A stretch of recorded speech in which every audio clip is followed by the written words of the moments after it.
Assalamualaikum warahmatullahi wabarakatuh. Saya Muhammad Rijal Stambuk A221-16051.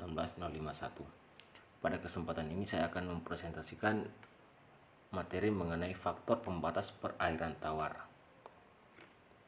Nah, sebelum kita membahas faktor pembatasnya, alangkah baiknya bila kita lebih mendalami apa sih ekosistem air tawar tersebut.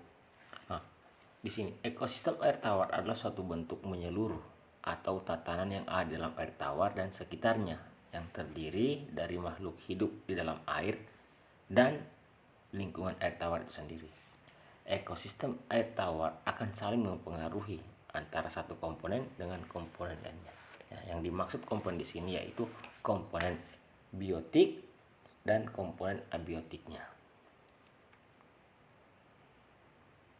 Nah, kita masuk pada pembahasan faktor pembatas ekosistem air tawar. Yang pertama, suhu. Secara umum, suhu sangat berpengaruh terhadap organisme yang ada di perairan. Terlebih lagi organisme air, baik itu hewan maupun tumbuhan, yang tergolong dalam kisaran stenotermal atau kisaran suhu yang sempit. Adanya perubahan suhu atau adanya perubahan berupa kenaikan suhu dapat menyebabkan kenaikan tingkat metabolisme organisme yang ada di dalamnya, sehingga diperlukan adaptasi yang lebih lanjut lagi. Di samping itu juga akan mendorong terjadinya perubahan pola sirkulasi, stratifikasi, dan gas terlarut. Perubahan pola sirkulasi, stratifikasi, dan gas tersebut akan mempengaruhi kehidupan organisme di dalam air itu sendiri. Adanya perbedaan suhu, meskipun tidak terlalu besar, sudah cukup mengganggu metabolisme organisme air tersebut itu. Nah, pada daerah perairan yang tidak terlalu besar dan tidak terlalu dalam, suhu perairan lebih mudah dipengaruhi oleh cahaya matahari maupun angin yang menghembus.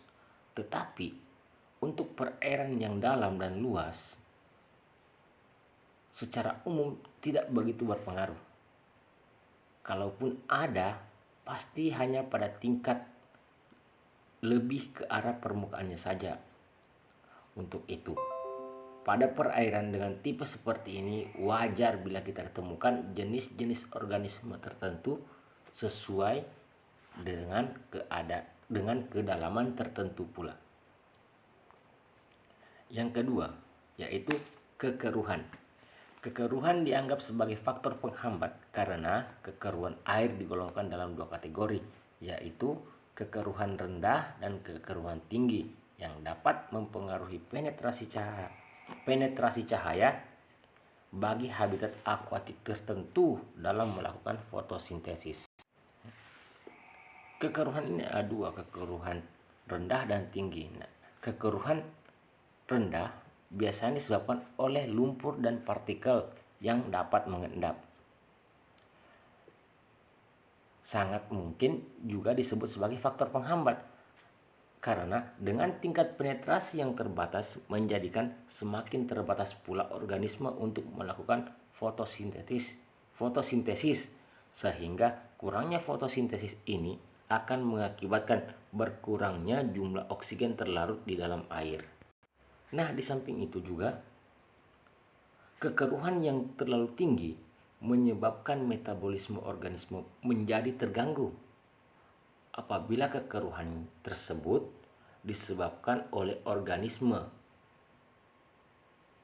seperti plankton maupun jenis-jenis alga tertentu, itu akan mempengaruhi ukuran kekeruhan yang dapat menjadikan kekeruhan ini sebagai indikasi produktivitas yang cukup tinggi pada tingkat kekeruhan yang tinggi ini.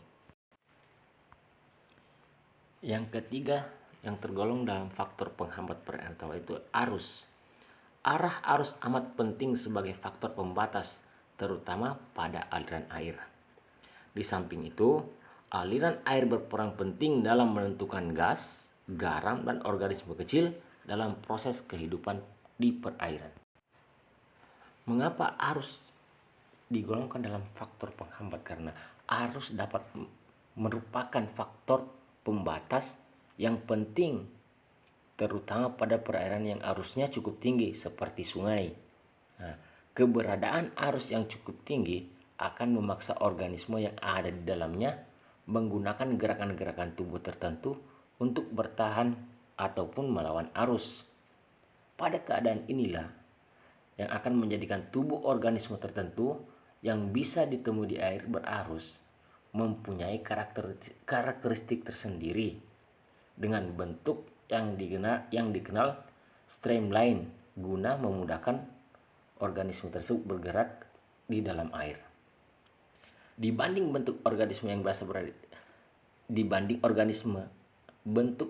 yang biasa berada di air yang tergenang, begitu pula dengan tubuhnya. Begitu pula dengan tumbuhannya. Pada tempat berarus, keanekaragamannya lebih sedikit. Yang umumnya saja apabila berdaun agak lebar dan tidak mempunyai batang, dan tidak menancap di dasar apabila daunnya agak lebar, dapat hanyut, ataupun apabila mempunyai batang yang menancap di dasar atau berdaun kecil dengan tubuh yang menjulur mengikuti arus. Artinya tumbuhan yang hidup di air yang mengalir ini otomatis karakteristiknya akan berbeda dengan tumbuhan yang hidup di air yang tergenang. Untuk melihat perbedaan karakteristik antara tumbuhan yang hidup di air mengalir dan air tergenang, yaitu tumbuhan yang hidup di air tergenang itu karakteristiknya seperti daunnya lebar, berbatang panjang, dan bahkan batangnya ini sepanjang dari dasar permukaan air sampai ke atas permukaan air.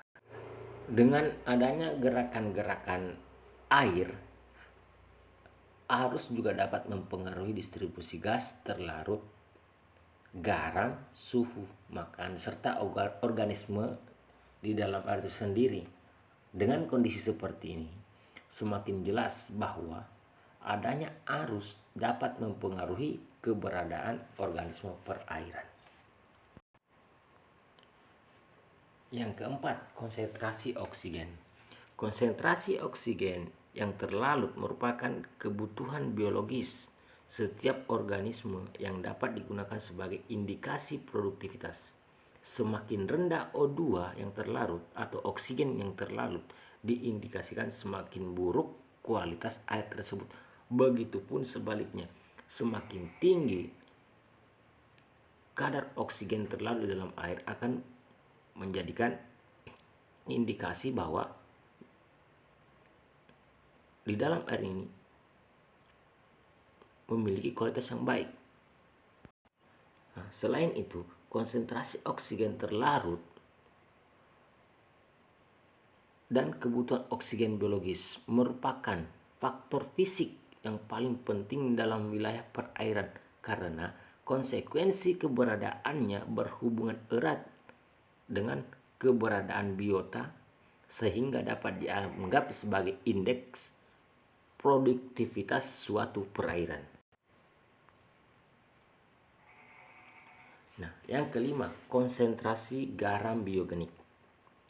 Adanya garam biogenik dalam air dapat mempengaruhi jumlah dan distribusi jenis karena setiap organisme memiliki kemampuan menahan tekanan osmosis yang berbeda-beda.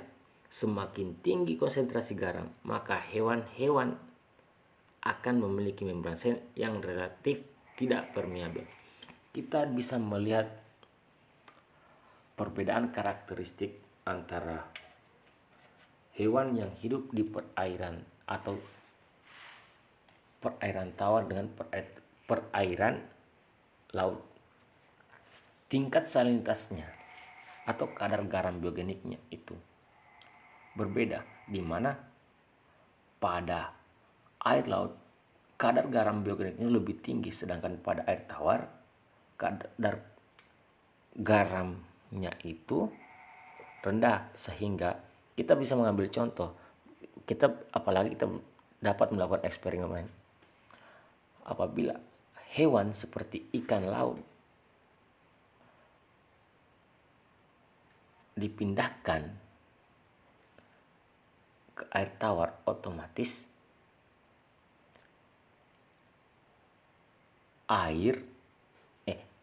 otomatis hewan yang berasal dari laut ini tidak mampu bertahan hidup lama pada perairan tawar atau pada air tawar yang ditempatkan atau yang dipakai untuk menguji.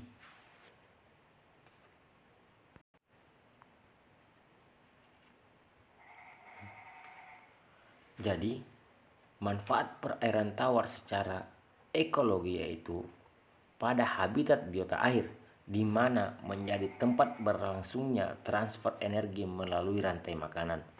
Manfaat perairan air tawar kepada manusia sebagai mata air kehidupan, sebagai pembangkit listrik, sebagai sumber irigasi, sebagai sumber mata pencarian, dan untuk melindungi lingkungan dari banjir. Sekian dari saya, lebih dan kurangnya mohon dimaafkan. Assalamualaikum warahmatullahi wabarakatuh.